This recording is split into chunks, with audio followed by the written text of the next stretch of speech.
بسم اللہ الرحمن الرحیم۔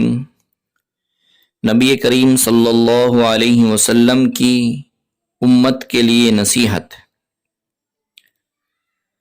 حضرت ابو ہریرہ رضی اللہ تعالیٰ عنہ فرماتے ہیں کہ ایک دفعہ جناب رسول اللہ صلی اللہ علیہ وسلم نے یہ اعلان فرمایا کہ میں یہ 5 باتیں تم کو پیش کرتا ہوں، تم میں سے کون ان باتوں کو حاصل کر کے ان پر عمل کرے گا؟ حضرت ابو ہریرہ رضی اللہ تعالیٰ عنہ فرماتے ہیں کہ میں بول پڑا، یا رسول اللہ صلی اللہ علیہ وسلم، میں ہی اس کام کے لیے تیار ہوں۔ تو آپ صلی اللہ علیہ وسلم نے میرا ہاتھ پکڑ کر علی ترتیب 5 باتوں کی نصیحت فرمائی جو اس حدیث شریف میں مذکور ہے۔ نمبر 1، فرمایا کہ حرام چیزوں سے بچو۔ حرام چیزوں سے بچو تو تم لوگوں میں سب سے بڑے عابد بن جاؤ گے۔ دوسری بات فرمائی، اور اللہ نے جو کچھ تمہارے لیے مقدر فرمایا اس پر راضی ہو جاؤ تو تم لوگوں میں سب سے زیادہ غنی بن جاؤ گے۔ تیسری بات فرمائی، اور پڑوسی کے ساتھ ہمدردی کرو تو تم مومن کامل بن جاؤ گے۔ چوتھی بات فرمائی، اور دوسروں کے لیے وہی چیز پسند کرو جو تم اپنے لیے پسند کرتے ہو تو تم کامل مسلمان بن جاؤ گے۔ 5ویں بات ارشاد فرمائی، کثرت سے مت ہنسا کرو، اس لیے کہ کثرت سے ہنسنے سے دل مردہ ہو جاتا ہے، یعنی زیادہ نہ ہنسا کرو، زیادہ ہنسنے سے دل مردہ ہو جاتا ہے۔ نبی کریم صلی اللہ علیہ وسلم نے اس احادیث مبارکہ میں 5 چیزوں کے بارے میں فرمایا۔ سب سے پہلی بات جو فرمائی وہ یہ ارشاد فرمائی کہ تم حرام چیزوں سے بچو تو تم لوگوں میں سب سے بڑے عابد بن جاؤ گے۔ ابھی اس کا مطلب سب سے بڑا عابد کون ہے؟ مذکورہ حدیث شریف میں آپ صلی اللہ علیہ وسلم نے ارشاد فرمایا کہ حرام اور ناجائز امور سے اپنے آپ کی حفاظت کرو گے تو تم دنیا میں سب سے بڑے عبادت گزار انسان شمار کیے جاؤ گے۔ حرام سے بچنے کا نام ہی تقوی ہے، اور جس میں تقوی ہوگا وہ سب سے بڑا عابد ہوگا۔ جیسا کہ نماز نہ پڑھنا حرام ہے، تو اس سے بچنے کا مطلب یہ ہوگا کہ نماز پابندی سے پڑھنا ہے۔ اور رمضان میں روزے نہ رکھنا حرام ہے، تو اس سے بچنے کے لیے روزہ رکھنا ہوگا۔ اور زکوٰۃ نہ دینا ناجائز اور حرام ہے، تو اس سے بچنے کے لیے زکوٰۃ دینا ہوگا۔ حج فرض ہونے کے بعد حج نہ کرنا گناہ ہے، اس سے بچنے کے لیے حج کرنا ہوگا۔ جھوٹ بولنا حرام ہے، اس سے بچنے کے لیے سچ بولنا ہوگا جو عبادت ہے۔ اور خیانت کرنا حرام ہے، اس سے بچنے کے لیے دیانت اختیار کرنا ہوگا جو کہ عبادت ہے۔ نامحرم پر نگاہ جما کر دیکھنا حرام ہے، اس سے بچنے کے لیے فوراً نگاہ کو نیچی کرنا ہوگا جو کہ عبادت ہے۔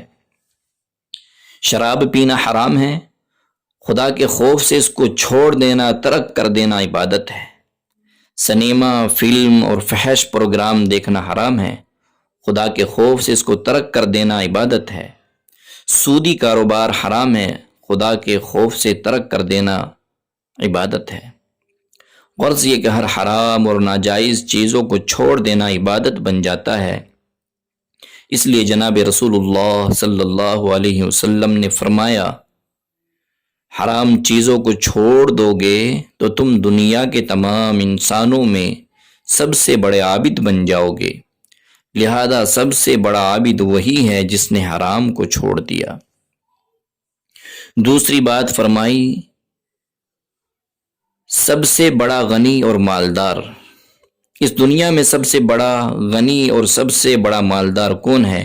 تو جناب رسول اللہ صلی اللہ علیہ وسلم نے فرمایا کہ سب سے بڑا غنی وہی شخص ہے کہ اللہ نے اس کے لیے جتنا مقدر فرمایا ہے اس پر وہ خوش اور شادہ رہتا ہے۔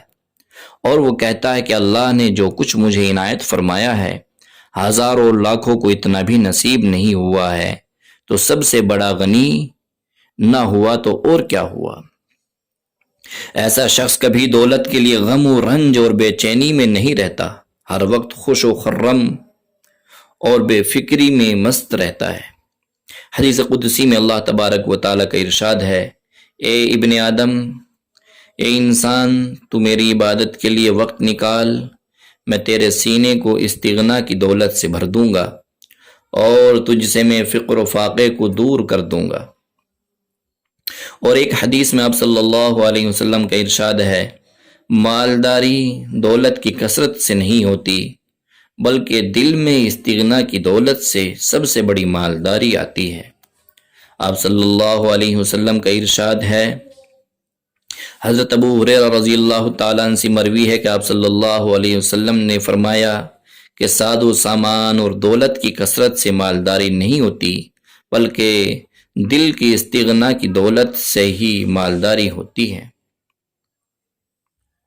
اور آپ صلی اللہ علیہ وسلم نے ارشاد فرمایا کہ جو شخص ہر وقت دولت کی فکر میں رہتا ہے اور جو حاصل ہو اس پر اس کو قناعت نہیں ہوتی ہے، اس کی مثال ایسی سمجھو کہ کوئی شخص مسلسل کھاتا رہتا ہے مگر اس کا پیٹ نہیں بھرتا، یعنی پیٹ تو بھر گیا مگر صبر اور اطمینان حاصل نہیں ہوتا۔ مومن کامل کون ہے؟ مذکورہ حدیث شریف میں آپ صلی اللہ علیہ وسلم نے تیسری نصیحت یہ فرمائی تھی کہ اپنے پڑوسیوں کے ساتھ حسن سلوک اور رواداری کا معاملہ کرتے رہو تو تم مومن کامل کہلائے جاؤ گے۔ اس لیے جس کے دل میں اللہ اور اس کے رسول صلی اللہ علیہ وسلم کی محبت ہوتی ہے وہی حسن سلوک کرتا ہے۔ چوتھی چیز، کامل مسلمان کون ہے؟ مذکورہ حدیث شریف میں آپ صلی اللہ علیہ وسلم نے چوتھی نصیحت یہ فرمائی تھی کہ کامل مسلمان وہی ہے جو دوسروں کے لیے اس چیز کو پسند کرتا ہے جو اپنے لیے پسند کرتا ہے۔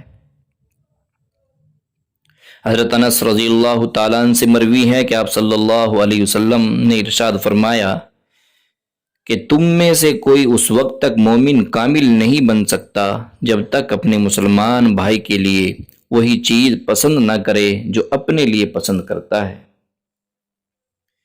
کس کا دل مردہ ہوتا ہے؟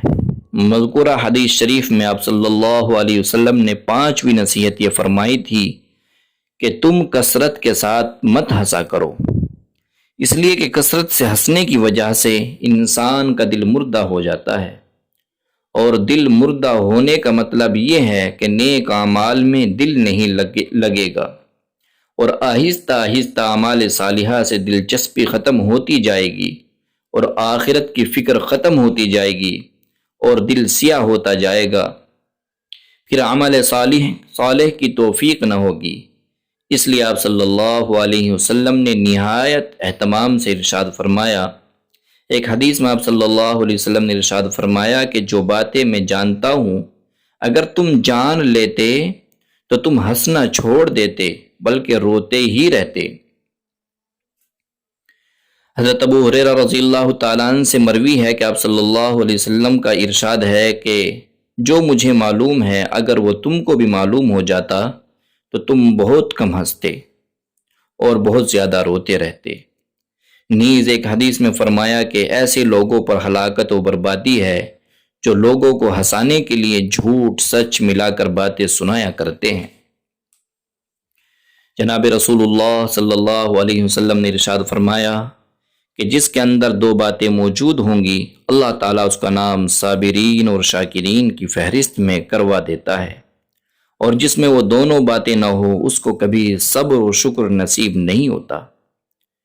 نمبر 1، دینی معاملات میں اپنے سے اوپر والوں کو دیکھ کر ان کی اقتداء کر کے دین کے کام میں زیادہ سے زیادہ حصہ لیتا ہے کہ فلاں رات بھر عبادت کرتا ہے اب ہم بھی کریں گے، اور فلاں کتنا صدقہ کرتا ہے اب ہم بھی کریں گے، اور پھر اللہ تعالیٰ اس کو نیک کام کی توفیق بھی زیادہ سے زیادہ عنایت فرماتا ہے۔ دوسرے دنیاوی معاملات میں اپنے سے نیچے والوں کو دیکھ کر اللہ کا شکر ادا کرتا ہے کہ ہزاروں لاکھوں کو اتنا میسر نہیں ہوا جو مجھے اللہ نے اپنے فضل و کرم سے دے رکھا ہے۔ بہت اللہ کے بندے ایسے ہیں کہ جن کو گھر اور چھپر بھی نصیب نہیں ہوا، اسٹیشنوں اور سڑکوں میں پڑے ہوئے ہیں، نہ سردی سے حفاظت اور نہ دھوپ اور بارش سے بچاؤ۔ اللہ تعالیٰ نے ہم کو جس حالت میں بھی رکھا ہے بہت آرام سے ہیں۔ اور اس کے برخلاف جو دینی معاملات میں اپنے سے نیچے والوں کو دیکھتا ہے کہ بھائی ہم تو نماز پڑھ لیتے ہیں، فلاں تو نماز بھی نہیں پڑھتا، فلاں تو شراب پیتا ہے، سنیما دیکھتا ہے، ہم تو اس سے دور ہیں، اگر یہ خیال رہا تو پھر نیکی میں کبھی ترقی نہیں ہو سکتی۔ نیز دنیاوی معاملات میں اپنے سے اوپر والوں کو دیکھ کر افسوس کرتا ہے کہ فلاں کے پاس کیسی کیسی دولت ہے، پھر خود بھی وہاں تک پہنچنے کی خواہش کرے گا اور پہنچ نہیں پائے گا تو ہمیشہ غم و رنج اور بے چینی کی زندگی میں مبتلا رہے گا۔ تو آپ صلی اللہ علیہ وسلم نے فرمایا کہ ایسے لوگوں کو صبر و شکر نصیب نہ ہوگا، بلکہ بے صبروں اور ناشکروں میں ان کا نام درج کر دیا جاتا ہے۔ مستحق جنت کون ہے؟ جناب رسول اللہ صلی اللہ علیہ وسلم نے ارشاد فرمایا کہ جس شخص میں 3 باتیں پائی جائیں گی اس کے لیے جنت بہت آسان ہو جائے گی۔ نمبر 1، حلال کمائی حاصل کر کے حلال ہی کھاتا ہو اور حرام کے قریب بھی نہ جاتا ہو۔ دوسرے، سنت رسول صلی اللہ علیہ وسلم کا عاشق ہو، سنت کے مطابق زندگی بنا لی ہو اور اس کے قول و فعل چال چلن سب سے سنت نظر آتی ہو۔